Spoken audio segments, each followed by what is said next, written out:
پاؤں کی انگلیوں کا خلال فرمایا کرتے اور پاؤں کی انگلیوں کو دھویا کرتے۔ پانچویں حدیث جامعہ ترمذی، سنن نسائی اور سنن ابن ماجہ کی ہے کہ آپ صلی اللہ علیہ وسلم جب سر کا مسح فرماتے تو شہادت کی انگلی سے کانوں کے اندر کا بھی مسح فرماتے۔ یہ کان بھی چونکہ سر کے اندر ہی داخل ہے، قرآن پاک میں ذکر نہیں، لیکن یہ کان سر کے اندر ہی داخل ہوتے ہیں، اس لیے اس کا مسح بھی ہوگا اس طریقے سے۔ اور انگوٹھوں کے ذریعے کان کی پشت کا مسح فرماتے۔ لیکن یہ جو گردن کا مسح ہے یہ کسی ضعیف حدیث سے بھی ثابت ہے۔ اور مزے کی بات ہے فقہ حنفی کی جو اردو میں معتبر ترین کتاب ہے، 27 سال میں مفتی امجد علی صاحب نے لکھی بار شریعت، اس میں بھی لکھا ہوا ہے کہ گردن کا مسح مستحب ہے۔ ان کی بھی جرت نہیں ہوئی کہ اس کو سنت لکھیں، لہذا گردن کا مسح کوئی ثابت نہیں، مستحب بھی انہوں نے اپنے بزرگوں کی وجہ سے لکھ دیا۔ قرآن اور حدیث کے اندر کہیں بھی ثابت نہیں کہ نبی صلی اللہ علیہ وسلم نے گردن کا کبھی مسح کیا ہو۔ تو یہ بہت امپورٹنٹ بات ہی میں نے بتا دی، گردن کا مسح نہیں، سر پورے کا مسح، یوں آگے سے پیچھے اور پیچھے سے آگے اور یوں، بس یہ ہے، دیٹس آل۔ چھٹی حدیث سنن نسائی میں اور سنن دارمی میں صحیح سند کے ساتھ کہ سیدنا علی رضی اللہ تعالیٰ عنہ نے دائیں ہاتھ سے ناک میں پانی ڈالا اور بائیں ہاتھ کی چھوٹی انگلی سے ناک کی صفائی کی۔ اس سے یہ بات پتہ چلی کہ ناک کو بائیں ہاتھ سے صاف کرنا۔ ساتویں حدیث جامعہ ترمذی اور سنن نسائی کے اندر موجود ہے کہ ابو حیہ تابعی رحمۃ اللہ علیہ کہتے ہیں کہ سیدنا علی رضی اللہ تعالیٰ عنہ نے ہمیں ایک دفعہ مکمل وضو کر کے دکھایا پریکٹیکلی، جس میں آپ رضی اللہ تعالیٰ عنہ نے 3 دفعہ چہرے کو دھویا، 3 دفعہ پہلے ہاتھوں کو دھویا، پھر 3 دفعہ چہرے کو دھویا، بیچ میں کلی اور ناک والا بھی معاملہ۔ اس کے بعد آپ رضی اللہ تعالیٰ عنہ نے 3 دفعہ دونوں ہاتھوں کو بازوؤں سمیت دھویا، پھر پورے سر کا 1 دفعہ مسح کیا، پھر 3 دفعہ اپنے پاؤں کو دھویا۔ لہذا سیدنا علی سے بھی پاؤں دھونا ہی ثابت ہے۔ ہمارے پاس جو صحیح سند سے روایتیں پہنچی، یہ خصوصاً میں اہل تشیع کے حوالے سے بات کر رہا ہوں۔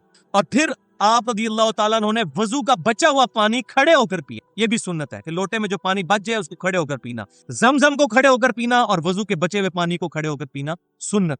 اور پھر سیدنا علی نے فرمایا کہ میرا وضو کرنے کا ارادہ نہیں تھا، میں نے صرف اس لیے وضو کیا کہ تاکہ تمہیں دکھاؤں کہ نبی صلی اللہ علیہ وسلم کس طرح وضو فرمایا کر، تعلیم کے طور پر وضو سکھایا۔ 8ویں حدیث صحیح بخاری اور کے اندر موجود ہے تعلیقاً اور صحیح سند کے ساتھ، مسند امام احمد اور سنن نسائی میں موجود ہے کہ آپ صلی اللہ علیہ وسلم نے فرمایا کہ مسواک استعمال کیا کرو، اس میں تمہارے رب کی خوشنودی، رب خوش ہوتا ہے مسواک۔ لہذا اگر دانتوں کے لیے کوئی ٹوتھ پیسٹ بھی استعمال کرتا ہے اور نیت دانتوں کو صاف کرنا ہے، اس کو بھی ثواب ملے گا۔ تو ٹوتھ پیسٹ آج کل استعمال کرنا ضروری ہے کیونکہ ہماری غذائیں بھی بڑی مرغن ہو چکی ہوئی ہیں، بہت چکنائی والی غذائیں۔ تو ٹوتھ پیسٹ اپنی جگہ استعمال کریں اور وضو کے ساتھ مسواک کو بھی استعمال کریں تاکہ اس کا ثواب بھی ملے، کیونکہ سنت ہے۔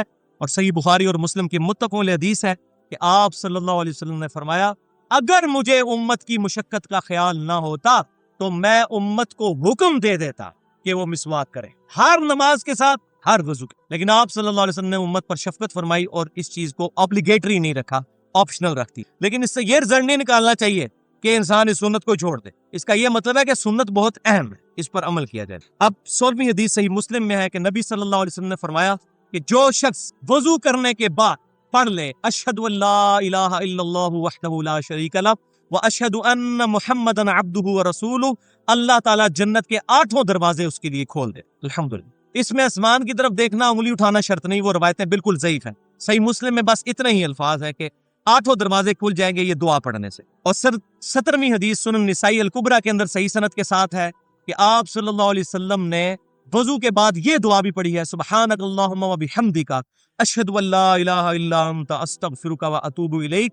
اور ساتھ تابعی کے اقوال بھی موجود ہے، قول بھی، کہ جو شخص یہ پڑھے گا اللہ تعالیٰ اس دعا کو قیامت تک کے لیے اس کو محفوظ کر کے رکھ دے گا اور قیامت اس کا اجر عظیم عطا فرمائے گا۔ تو یہ محفل سے اٹھنے کی جو دعا ہے یہ وہی والی دعا وضو کے بعد بھی ثابت، دیکھ لے۔ اب میرے ایمان کا تقاضا ہے کہ میں چلتے چلتے وضو کی جب بات ہوئی ہے تو اب میں آخری حدیث اپنے ایمان کو تازہ کرنے کے لیے بیان کر دوں۔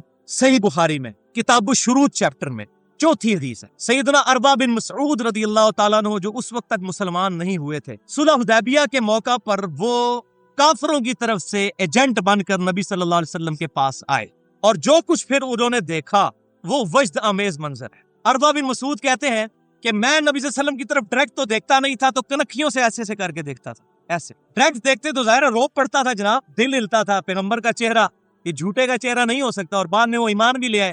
اور صحیح مسلم میں حدیث ہے کہ عیسیٰ بن مریم کی شکل اربا بن مسعود سے ملتی ہے، یہ وہ اربا بن مسعود ہیں جو بعد میں مسلمان بھی ہوئے تھے، عبداللہ بن مسعود کے چھوٹے بھائی۔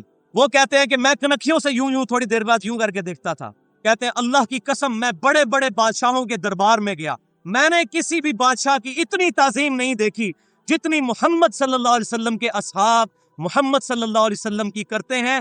خدا کی قسم نبی صلی اللہ علیہ وسلم جب وضو فرماتے ہیں تو وہ آپ صلی اللہ علیہ وسلم کے وضو کا پانی نیچے نہیں گرنے دیتے۔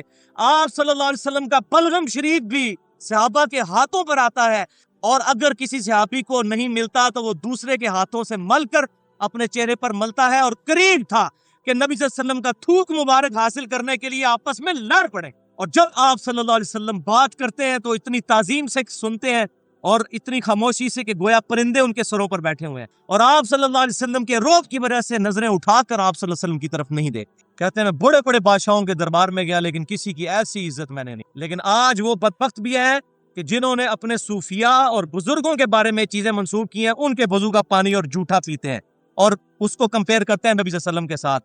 ایسے ظالموں کو تو انشاءاللہ قیامت والے دن اللہ تعالیٰ ہی پوچھے گا۔ سبحانک اللہم و بحمدک اشہد ان لا الہ الا انت استغفرک و اتوب الیک۔ جو حق بات میں نے کہی اللہ تعالیٰ ہمارے دلوں میں راسخ فرمائے، اگر کوئی غلط بات میرے زبان سے نکل گئی جس بات میں اللہ تعالیٰ ہمارے دل سے محو کر دے، ہمیں کتاب و سنت کی اجماع کی تعلیمات پر عمل کرنے کی توفیق عطا فرمائے۔